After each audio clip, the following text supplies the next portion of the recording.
करके सांसारिक बंधनों में, सांसारिक कर्मकांडों में अपने आप को लिप्त कर लेते हैं तो वो हमारे लिए ठीक नहीं होता है। वो हमारे जीवन को सफल करने के लिए सहायक नहीं हो सकता है। अगर सफलता प्राप्त करनी है तो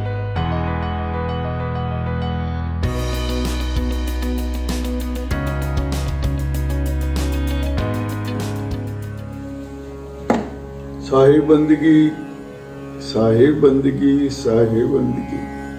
भक्तों, आज हम बीजक की 26वीं साखी के रूप में आपके समक्ष उपस्थित हो रहे हैं। ये साखी जीव के बारे में है कि जीव अल्पज्ञ होता है या सर्वज्ञ होता है। अल्पज्ञ जीव अज्ञानवश होता है, सर्वज्ञ जीव ज्ञान के भंडार से भरा हुआ होता है। 5 तत्व ले यातन कीना, सोतन ले काहिले दीना, कर्मई के बस जीव कहते हैं कर्मई को जीव दीना। ये साखी हमें एक संदेश देती है कि अगर हम परमात्मा की दी हुई इस मानव शरीर को अगर अज्ञान के काम में लगाएंगे तो ये अल्पज्ञ हो जाएगा, और अगर ज्ञान के काम में लगाएंगे तो ये सर्वज्ञ हो जाएगा। 5 तत्व के द्वारा बनाया गया ये शरीर परमात्मा ने मानव को दिया। मानव ने इस शरीर को उत्तम कार्य को न लगा करके सांसारिक कामों में इसे लगा दिया। न इसने आत्मा को प्राप्त करने की कोशिश की, न इसने अपने स्वरूप को पहचानने की कोशिश की, और न इसने ममता की तरफ कोई ध्यान दिया।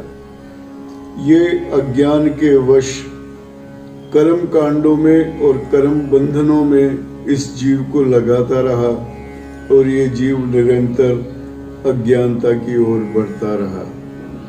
184 बंधन में इस जीव की एंट्री हो गई, प्रवेश हो गया, तो इसका ज्ञान तो बढ़ा नहीं, और ये ज्ञान घटा, और घट करके ये अल्पज्ञ श्रेणी में आ गया। सदगुरु कबीर कहते हैं 5 तत्व के इस शरीर को परमात्मा ने अपने हाथ से बनाया। बड़ा मूल्यवान शरीर था। ये मानव को सौंपा। मानव ने इस शरीर को प्रभु की आराधना में लिप्त कर दिया, भजनों में लिप्त कर दिया, सत्संग में लिप्त कर दिया, और ये अच्छे काम करने लगा। इसने आत्मा की प्राप्ति भी करी, अपने स्वरूप को भी पहचाना, और ये मोक्ष की तरफ इसका ध्यान बढ़ता चला गया। इसकी लगन मोक्ष प्राप्त करने में लग गई। इसलिए इसका ज्ञान इतना वृहद हो गया कि इसको मोक्ष प्राप्त करने में कोई दिक्कत नहीं आई। तो सद्गुरु कहते हैं कि ऐसे जीव को हम अगर बहुमत से सर्वज्ञ कहें तो कोई गलती नहीं होगी। संतों ने, ऋषि मुनियों ने और शास्त्रों ने यही कहा है कि ये जीव जब जिस काम के लिए लगाया जाता है उसी काम में अच्छाई की तरफ ले जाना चाहिए। बुरे कर्म करेंगे तो बुरा कर्म होगा, अच्छे कर्म करेंगे तो अच्छा कर्म होगा। अब जैसे मैं एक उदाहरण दूं आपको। 2 आदमी हैं, वो गुरु के पास आते हैं, कहते हैं गुरु महाराज हमें कोई रास्ता बताओ, हमारा उद्धार हो जाए। तो गुरु ने कहा देखो, एक रास्ता तो है बुराई का और एक रास्ता है भलाई का। तुम जिस पे चलना चाहो उस पे चलो। बुराई के रास्ते जाओगे तो बुराई मिलेगी, और अच्छाई के रास्ते जाओगे तो अच्छाई मिलेगी। एक आदमी ने बुराई का रास्ता पकड़ लिया, एक आदमी ने अच्छाई का रास्ता पकड़ लिया। बुराई का रास्ता पकड़ने वाला धीरे धीरे पतन की ओर चला गया, और अच्छाई का रास्ता पकड़ने वाला धीरे धीरे सतगुरु की शरण में चला गया, उनके धाम में चला गया, मोक्ष को प्राप्त हो गया। ये हमारी साखी का निचोड़ मैंने आपके समक्ष रखा है। आइए शब्दार्थ के अर्थ आपको बता देना चाहता हूँ। 5 तत्व, 5 तत्व ये हैं: पृथ्वी, जल, तेज, वायु और आकाश। जब जीव इनसे पैदा होता है तब ये पांचों तत्व मिलकर के उसको प्राण वायु में बदल देते हैं। लेकिन जब ये पांचों तत्व निकल जाते हैं तब हमारे पास कुछ नहीं बचता है।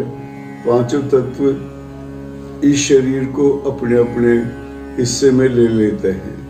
5 तत्व ले या तन कीना, कहते हैं कि 5 तत्वों से इस तन का निर्माण किया गया। 5 तत्व ले या तन कीना, 100 तन ले काहिले दीना।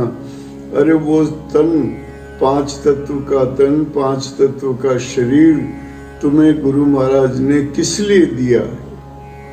5 तत्व ले यातन कीना, 100 तन ले काहिले दीना। कर्मई के बस जीव कहते, कर्मई को जीव दीना। कर्म के आधार पर ही जीव रहता है। कर्मई के बस जीव कहते, कर्मई को जीव दीना।